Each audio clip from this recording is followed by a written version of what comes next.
Hi, it's me again with Corel Tips and Tricks. I'm going to show you how to draw something like this in a new way.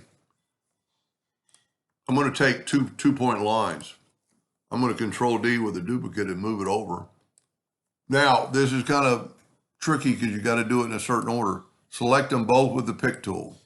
Grab your shape tool and right up here go reflect nodes horizontally.